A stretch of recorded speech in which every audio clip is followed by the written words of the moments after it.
What is going on, everybody, and welcome back to another episode of the Sports Your Enthusiasm Podcast, your weekly podcast about all your favorite sports topics and events. You know me, I am your humble host, Bryce Benjamin, and I have a special guest in the building joining me, coming all the way from Charlotte, North Carolina, originally from Niagara Falls, of course.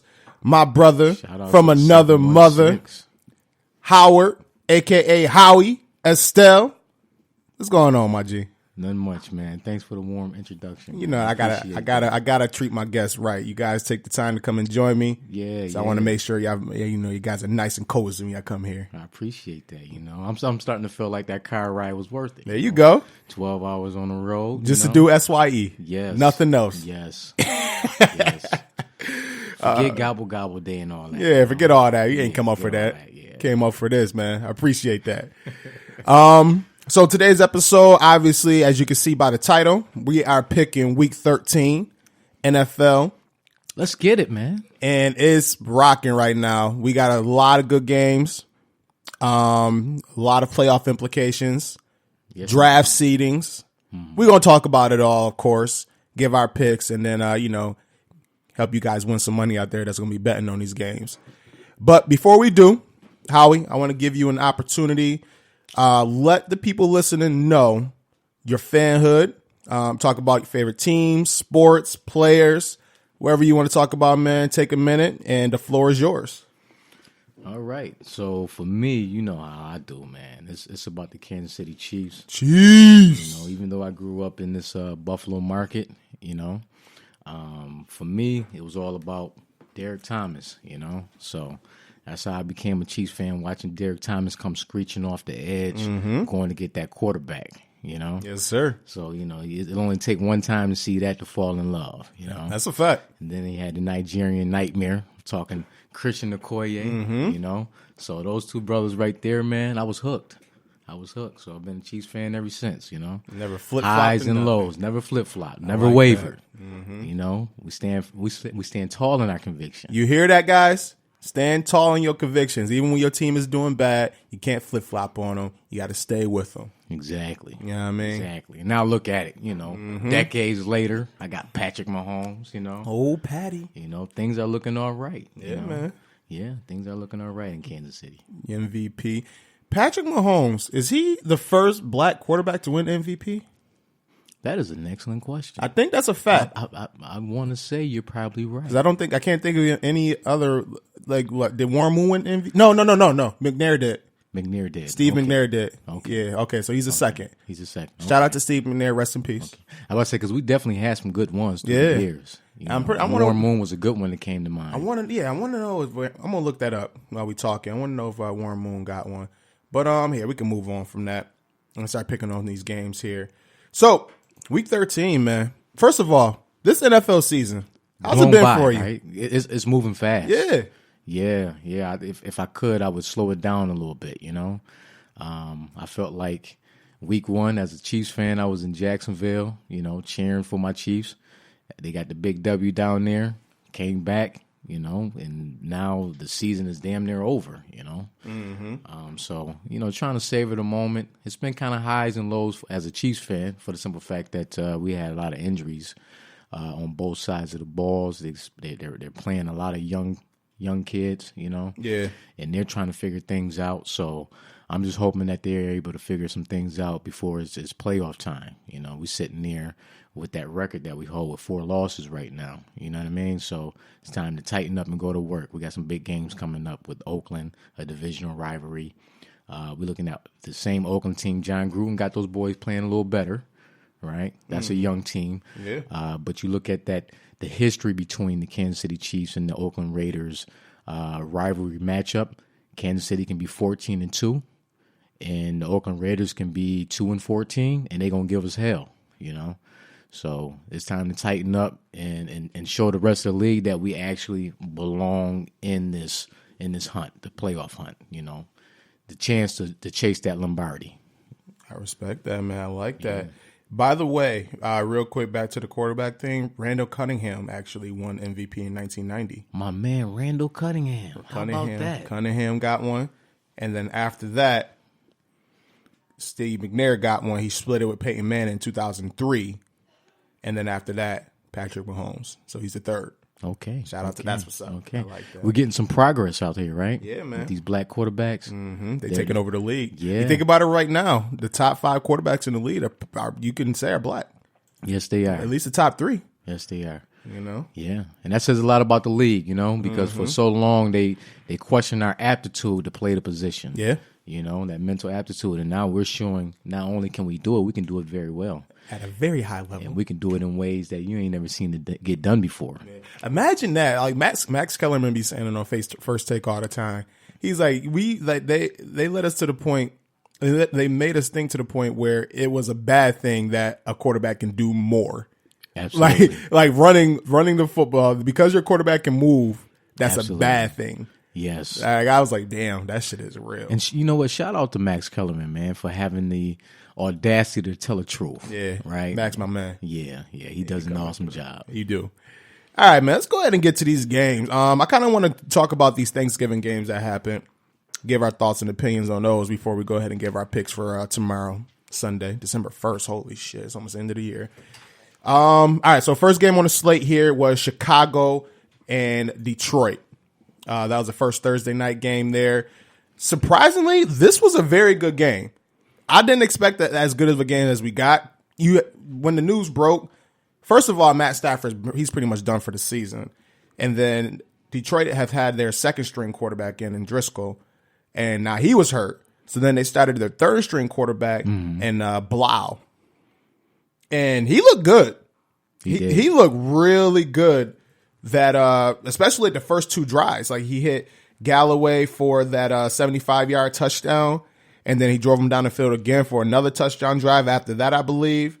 And then he was just out there like making plays against that Chicago's defense, which is still a really solid defense overall. Yes, it is. You know what I mean? But yeah, I was pleasantly surprised to see Detroit show up and rally behind their third string quarterback like they did.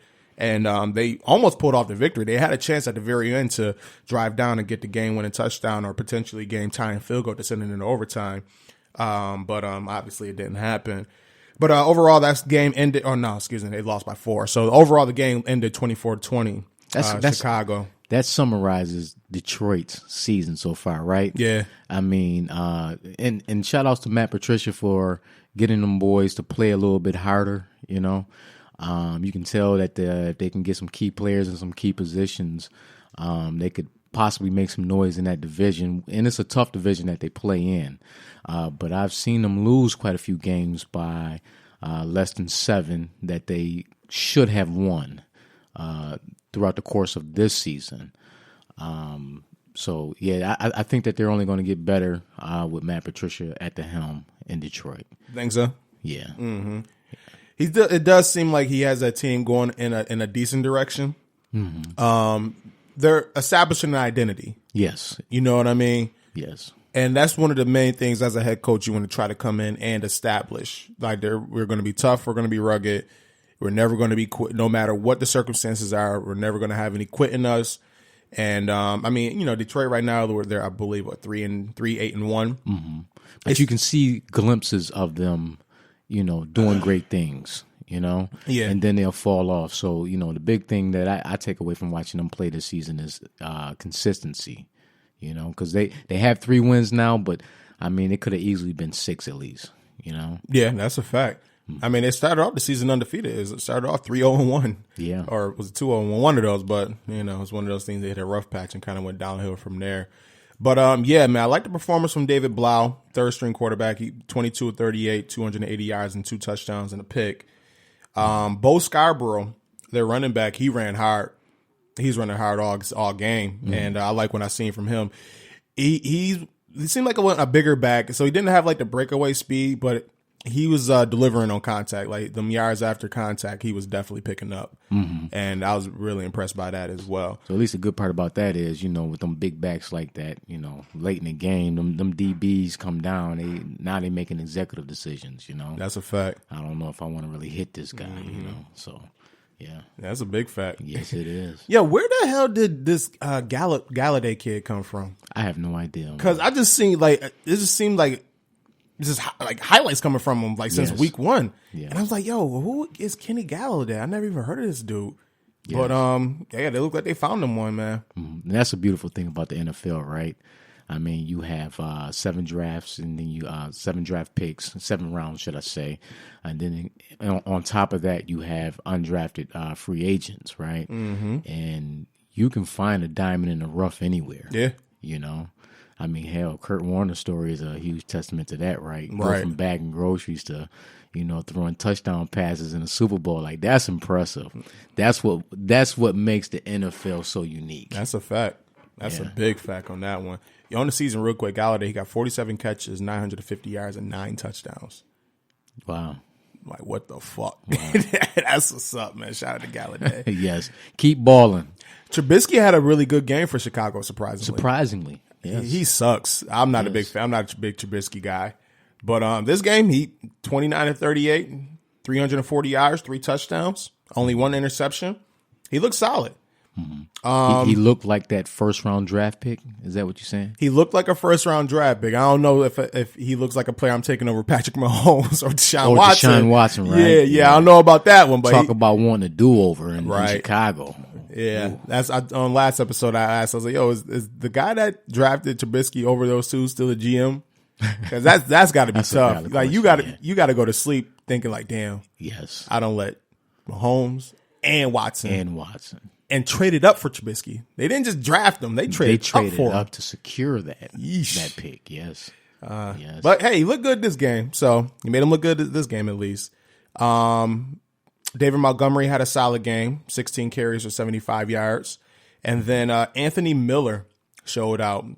I honestly don't even know who that guy is for Chicago, but he had 9 catches for 140 yards. Mm-hmm. And Allen Robinson paired with that 8 catches for 86 yards and a touchdown. Let me ask you this about Allen Robinson. Yeah. Do you think he's a better wide receiver than he's acknowledged for right now? I think so. I kind of think that his quarterback play kind of has something to do with that. Because as a receiver, no matter how good of a receiver you are, you're only going to be as good as your quarterback's going to be. Absolutely. You know what I mean? And it kind of goes hand in hand. But I think we've seen it in Jacksonville, even because he had Blake Bortles thrown to him in Jacksonville. I'm not a Blake Bortles guy either. Mm-hmm. So he's definitely has like elite receiver skills. Like I think if you was a pairing with one of these, like you give him like a Russell Wilson, you give him a Patrick Mahomes, you give him a Drew Brees, one of those type of Aaron Rodgers, then he'll be putting up those monster numbers again. You know what I mean? But it is what it is. Hey, maybe he gets out of there and then find himself a more comparable quarterback. Or the other alternative, Chicago addresses the quarterback position. That too. Yeah, that too. Not to name no names, but there's a young guy out there by the name of Cam Newton. Actually, you know what? I was thinking about that, and looking like Carolina might want to move on. And if they can go and get themselves with Cam, it's looking that way. If they can go get themselves with Cam, even though I'm not sure about Cam no more, man. Mm-hmm. Like it seemed like the injuries are finally catching up to him. Yeah, you're right. That's definitely a concern, like it was for like looking at Andrew Luck, right? Mm-hmm. Those big quarterbacks, man, they can stand tall for so long and take a beating in the NFL, and then eventually, some of them they lose it mentally. They get that beat out of them, from all the hits. It happens. Mm-hmm. And Tim was that running style where he delivered hits himself too. So it was just consistent punishment on his body. Hopefully he could bounce back because he's definitely still one of the more exciting players to watch when he is out there healthy. Chicago's defense, they tightened up after those first couple of drives. Like Detroit, they went like down the field, boom, boom in that first quarter. But after that, Detroit only scored 6 points for the rest of the game there. So Chicago defense, Chicago's always going to have a solid defense. They're led by Khalil Mack, a generational talent. He was disruptive all game long. Kyle Fuller, there was a play in the red zone where Detroit was right there. There's damn near on the goal line.